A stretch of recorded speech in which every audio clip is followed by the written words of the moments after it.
Praise the lord. ప్రకటన గ్రంథము 21 అధ్యాయం చదువుకుందాము. అంతటా నేను కొత్త ఆకాశమును కొత్త భూమిని చూచితిని.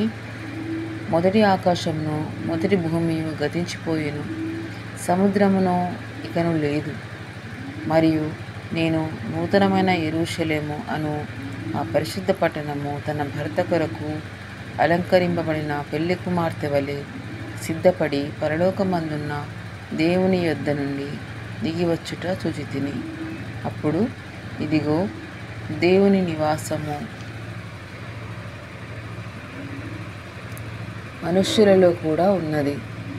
ఆయన వారితో కాపురముండెను, వారు ఆయన ప్రజలయుందురు.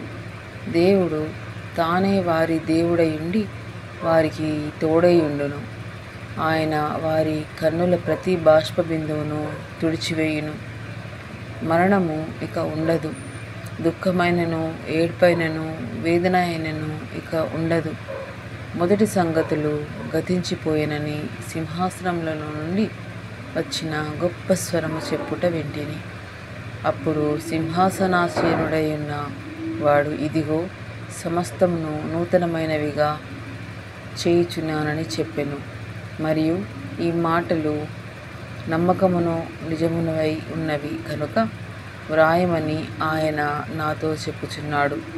మరియు ఆయన నాతో ఇట్లనెను, సమాప్తమైనవి.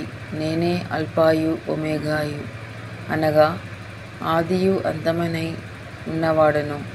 దప్పిగొను వానికి జీవజలము బుగ్గలోని జలమును నేను ఉచితముగా అనుగ్రహింతును.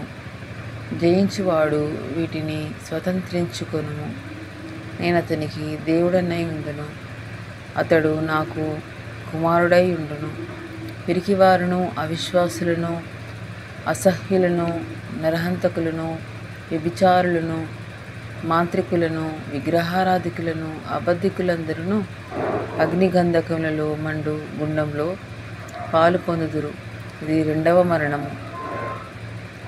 అంతటా ఆ కడపటి 7 తెగుళ్లతో నిండిన 7 పాత్రలను పట్టుకొని ఉన్న 7 దేవదూతలలో ఒకడు వచ్చి, ఇటు రమ్ము, పెళ్లి కుమార్తెను అనగా గొర్రెపిల్ల యొక్క భార్యను నీకు చూపెదనని నాతో చెప్పి, ఆత్మవశుడనై ఉన్న నన్ను ఎత్తైన గొప్ప పర్వతం మీదికి కొనిపోయి యెరూషలేము అను పరిశుద్ధ పట్టణము దేవుని మహిమ గలదై పరలోకమందున్న దేవుని యొద్ద నుండి దిగివచ్చుట నాకు చూపెను. దాని అందలి వెలుగు దగదగ మెరియు సూర్యకాంతమ వంటి అమూల్య రత్నములు పోలియున్నవి. ఆ పట్టణమునకు ఎత్తైన గొప్ప ప్రాకారమును 12 గుమ్మములను ఉండెను. ఆ గుమ్మముల యొద్ద 12 దేవదూతలుండిరి. ఇజ్రాయేలు 12 గోత్రముల నామములు ఆ గుమ్మముల మీద వ్రాయబడి ఉన్నవి. తూర్పు వైపున 3 గుమ్మములు, ఉత్తరం వైపున 3 గుమ్మములు, దక్షిణపు వైపున 3 గుమ్మములు, పశ్చిమపు వైపున 3 గుమ్మములు ఉన్నవి. ఆ పట్టణము ప్రాకారము 12 పునాదులు గలది. ఆ పునాదుల పైన గొర్రెపిల్ల యొక్క 12 అపొస్తలుల 12 పేర్లు కనబడుచున్నవి. ఆ పట్టణము దాని గుమ్మములను ప్రాకారములను కొలుచుటకై నాతో మాటలాడు వాని యొద్ద బంగారు కొలకర్రయుండెను. ఆ పట్టణము చచ్చపుకమైనది. దాని పొడుగు దాని వెడల్పుతో సమానము. అతడు కొలకర్రతో పట్టణమును కొలవగా దాని కొలత 750 కోసులైనది. దాని పొడుగును ఎత్తును వెడల్పును సమముగా ఉన్నవి. మరియు అతడు ప్రాకారమును కొలవగా అది మనుష్యుని కొలత చొప్పున 144 మూరలైనది. ఆ కొలత దూత కొలతయే. ఆ పట్టణపు ప్రాకారము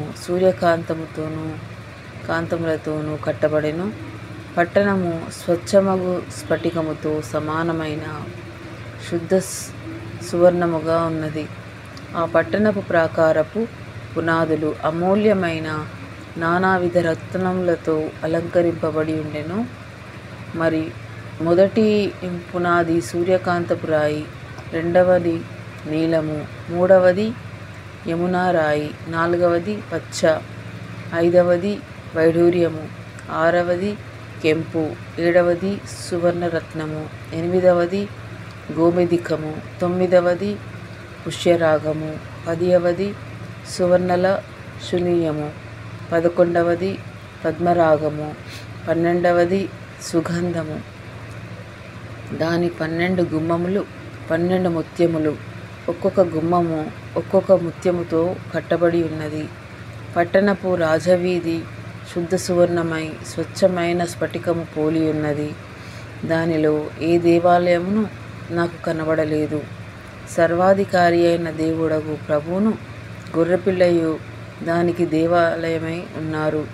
ఆ పట్టణంలో ప్రకాశించుటకై సూర్యుడైనను చంద్రుడైనను దానికి అక్కరలేదు. దేవుని మహిమయే దానిలో ప్రకాశించుచున్నది. గొర్రెపిల్లయే దానికి దీపము. జనములు దాని వెలుగునందు సంచరింతురు. భూరాజులు తమ మహిమను దానిలోనికి తీసుకువత్తురు. అక్కడ రాత్రి లేనందున దాని గుమ్మములు పగటివేళ ఏమాత్రమును వేయబడవు. జనములు తన మహిమను ఘనతను దానిలోనికి తీసుకొని వచ్చెదరు. గొర్రెపిల్ల యొక్కయు జీవగ్రంథమందు వ్రాయబడిన వారే దానిలో ప్రవేశింతురు గాని నిషిద్ధమైనదేదియు అసహ్యమైన దానిని అబద్ధమైన దానిని జరిగించు వాడైనను దానిలోనికి ప్రవేశింపడు. దేవునికి మహిమ కలుగును గాక. ఆమేన్.